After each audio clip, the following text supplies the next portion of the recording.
Hello, teeny tiny Gaz Labs video catch up vlog, whatever you like to call it. We are in, God knows what week we are in this crazy meltdown that has been inflicted upon us from afar. And I've not gone mad yet. Getting there, I'm close. It's not so bad, but happy days. But anyway, it's a bit of a test video. I'm running at the moment with two GoPros. I've got that one, which is a GoPro 5, and I've got that one, which is a GoPro 7. Now I think I missed out the 6. At one stage I got a collection of these. I had the GoPro 2, the 4, and I had the GoPro 4, and I had I got a 5 and I got a 7. Well, anyway, I sold bits and pieces of them, but I've ended up with a small collection. I've got also got this one as well. These are flipping fantastic.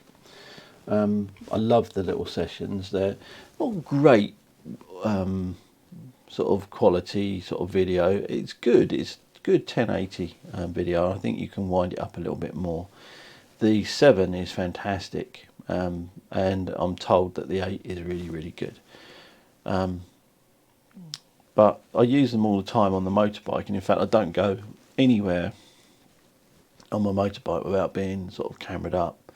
So I've normally got, at the very least, I've got the session on my crash helmet, and quite often I'll have I'll have a front and rear. So quite often I'll do session pointing backwards, and I'll have the GoPro 7 either on a chest mount or depending on how far I'm going, or a helmet mount. If I'm just going backwards and forwards to work, I'll just use the session, and it's really good just for your own peace of mind. The only downside is with the session, if you're starting to go over a little bit, then over a bit of time, then the battery doesn't last very long. You get about, I'd say, an hour, if that. It's not long. So I'm using two GoPros at the moment. They're going into an Atem Mini Pro, which I kind of bought on a recommendation from Callum, the ex-commander. And so it works really well. I don't know if you know, I think it's quite public knowledge nowadays that anything to do with sort of webcasting or any internet camera, Zoom, capable camera, that sort of stuff, it's just all gone. Everything is sold out. Everything. So capture cards all gone. Camlink, a Camlink 4K, you can't buy one of those now for love nor money. Just they're just like rocking horse ding dongs. Absolutely, no, you can't get those. Atem Minis, I ordered this one 2 months ago, getting on 4, and it's taken that long to come. Just about the time all this kicked off, I'd actually got the order in. All gone, everything. You can't buy anything decent off of Amazon. You can't get anything at all. The Logitech Brio is sold out. You can get it from Logitech, I'm told now, direct. But and that's a brilliant camera. The 920s, or the new version of it, the 922, again, all gone. Everything is just sold. It's crazy. The only thing left are the hideous devices. Elgato do this internal capture card. I think it's the HD60 Plus or something like that. I don't know. I can't remember. Do not buy that card. Seriously, it's an absolute pile of rubbish. It probably works, okay, but every single computer that I know that one of those cards went into crashed and took an hour to fix after. Seriously, do not put one of those in your card. It's a drop-in card, goes in the PCI Express card. It's the HD60, something like that. Absolutely hideous card. Walk away. Do not go near it. if you want a really good reliable solution for sort of something like that, you look at the Magwell 4K Plus. That is a big thumbs up from me. It's expensive, but it's a professional bit of gear. But it works really well. I have one down here, and it's really good. It will cost you 500 quid though. There you go. But I've had it for quite a while.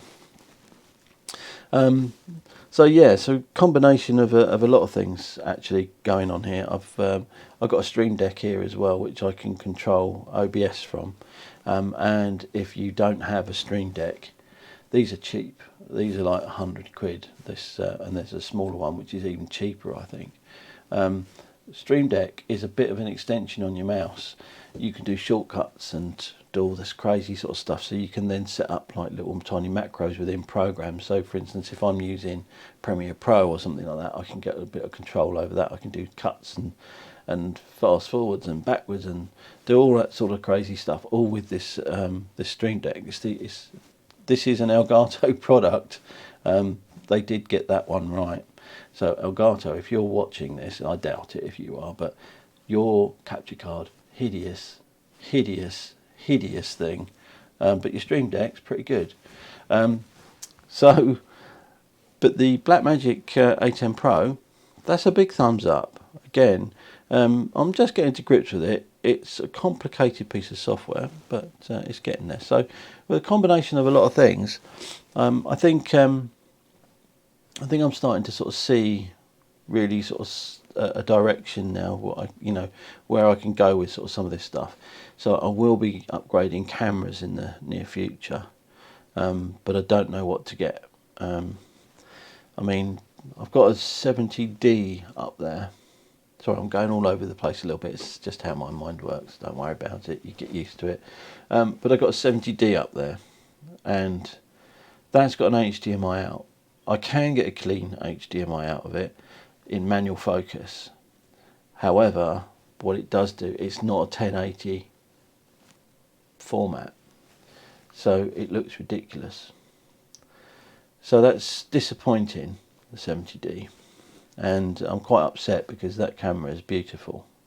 It really is a lovely camera. So I'm not sure what to do with that. I might save up and get sort of something else, but there is actually a range of cameras that you can use, I'm told, that work really well, and all they are is basic camcorders. They are very cheap. In fact, you can buy 2 of them for the cost of 1 GoPro, and apparently they are absolutely the actual monkey's nuts. However, right at the moment, you can't buy them. You can't even get close to getting one. So that, I think, it is probably the next progression. I'll probably get 3, because what I'll do is I want to try and get a couple of different angles on me, sort of like one bit more close up, and then one, say, a little bit wider, so that if I'm showing a product, and then I want to get one where I can actually then look at a product, because obviously going forward, I want to try and expand on sort of, showing a few things off and showing you guys how to, you can do certain things. And questions have dried up actually a little bit in the last, I'd say 2 or 3 months. It just seems to, obviously, where all this stuff's kicked off, people, they are playing with bits and pieces, but I'm not being asked so many sort of questions really regards, I don't know, anything really. So, which is a bit strange, a bit surreal. I'm not used to that. However, it has given me a bit of time to do some other things.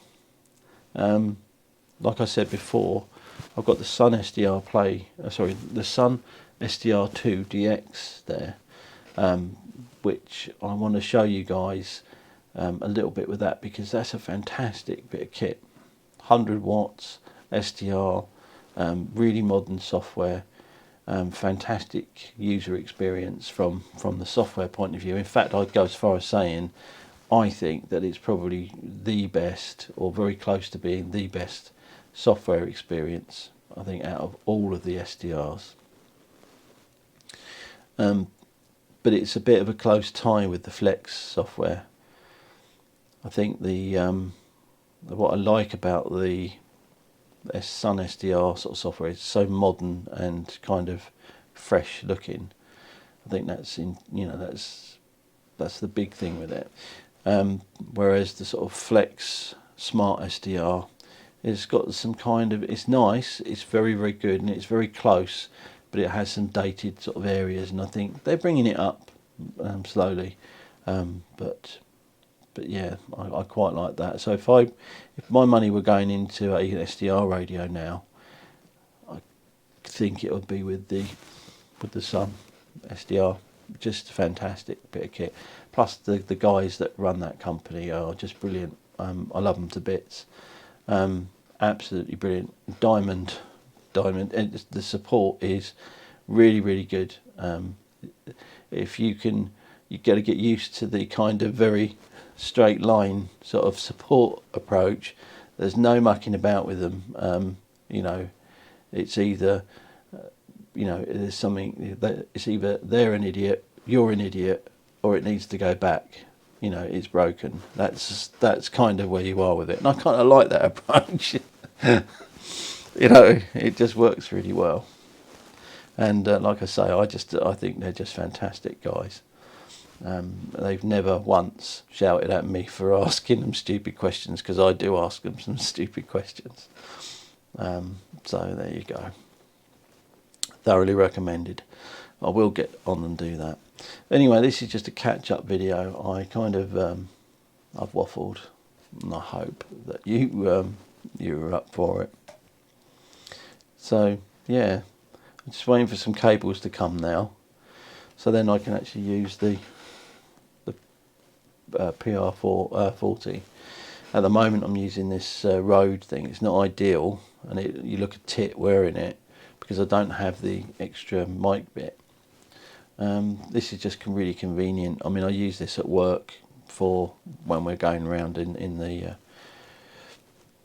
shop for the used videos, and yeah, it works really well. You do look a tit, but it's really reliable. It just works every time. Yeah, thanks for watching. I'll see you soon.